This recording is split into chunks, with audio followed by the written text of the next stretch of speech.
नमस्कार बेंगल सार्च यूट्यूब चैनले आपनादेर सकलके स्वागत जानाई। राज्ये बाध्यतामूलक हलो এই নিয়ম, না মানলেই আপনার বাড়িতে কিন্তু আইনি নোটিশ পাঠাবে সরকার। সরকারের পক্ষ থেকে নতুন একটি নিয়ম নিয়ে আসা হয়েছে, যে নিয়ম যদি আপনি না মানেন তাহলে আপনার বাড়িতে চলে যাবে সরকারের চিঠি এবং সেখানে চিঠিতে আইনি নোটিশ দেওয়া থাকবে, যে নোটিশের জবাব আপনাকে দিতে হবে। তো আজকের ভিডিওতে আমি আপনাদের জানিয়ে দেব রাজ্যে যে নতুন নিয়ম চালু হয়েছে সেখানে কারা কিভাবে এই নিয়মের আওতায় পড়বেন এবং এই নিয়মের আওতায় যাতে না পড়তে হয় তার জন্য আপনাদের কি করতে হবে। বাড়িতে আইনি নোটিশ পাওয়ার আগে অবশ্যই ভিডিওটি দেখুন। শহর বা গ্রামাঞ্চলে সবার ক্ষেত্রে এটি প্রযোজ্য। আর অবশ্যই বেঙ্গল সার্চ ইউটিউব চ্যানেলে এখন অবধি যদি সাবস্ক্রাইব না করে থাকেন তাহলে অবশ্যই চ্যানেলটিকে সাবস্ক্রাইব করে পাশে রাখা বেল নোটিফিকেশনটি অলে প্রেস করে দেবেন। ফেসবুক থেকে দেখলে আমাদের পেজটিকে অবশ্যই ফলো দিয়ে রাখবেন। নতুন একটি নিয়ম চালু করেছে রাজ্য সরকার, যে নিয়ম আগে শহরাঞ্চলেও ছিল কিন্তু এখন গ্রামাঞ্চলেও সেই নিয়ম ছড়িয়ে দেওয়া হচ্ছে। এই নিয়মের আওতায় যদি আপনি পড়ে যান তাহলে আপনার বাড়িতে নিয়ম না মানলে আইনি নোটিশ পৌঁছে যেতে পারে। আইনি নোটিশ যাতে না পৌঁছায় তার জন্য আপনাকে মানতে হবে কিছু নিয়ম। তো চলুন নিয়মগুলো আপনারা জেনে নিন। অবশ্যই রাজ্যে বাধ্যতামূলক হলো সম্পত্তি কর নির্ধারণের জন্য মূল্যায়ন অর্থাৎ সেলফ অ্যাসেসমেন্ট।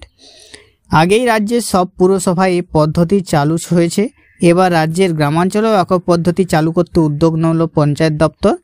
নতুন জমি বাড়ি কেনার পর রেজিস্ট্রেশনের সময় সেলফ অ্যাসেসমেন্ট বাধ্যতামূলক করা হচ্ছে রাজ্যে। অনেকে আছেন যারা নতুন জমি বাড়ি কিনছেন বা কেনার কথা ভাবছেন, তাদের জন্য এটা। জানা যাচ্ছে কোনো ব্যক্তি নতুন কোনো সম্পত্তি কিনলে তার রেজিস্ট্রেশনের সাথেই ক্রেতার কাছে স্বয়ংক্রিয়ভাবে পৌঁছে যাবে সেলফ অ্যাসেসমেন্টের নোটিশ। যদি কোনো ক্রেতা এই প্রক্রিয়া সম্পন্ন না করে তাহলে আইনি পদক্ষেপের পথে হাঁটবে রাজ্য। সম্পত্তি কর ফাঁকির প্রবণতা রুখতে এই উদ্যোগ নিল পঞ্চায়েত দপ্তর। অর্থাৎ কোনো নতুন সম্পত্তি আপনি কিনলেন এবং কিনে সেটা রেজিস্ট্রেশন করলেন, তাহলে আপনার কাছে অবশ্যই নোটিশটা পৌঁছে যাবে যদি আপনি বাড়ি কিনতে চান বা জমি কিনতে চান। এবং এই বিষয়ে সংশ্লিষ্ট আধিকারিক জানান যে মুহূর্তে একজন ক্রেতা বা জমি বাড়ি কিনে তার রেজিস্ট্রেশন করবেন সেই সময় ওই সম্পত্তি সংক্রান্ত যাবতীয় তথ্য দপ্তরে চলে আসবে। এরপর ক্রেতাকে এসএমএস-এর মাধ্যমে সম্পত্তির মূল্যায়ন করতে হবে।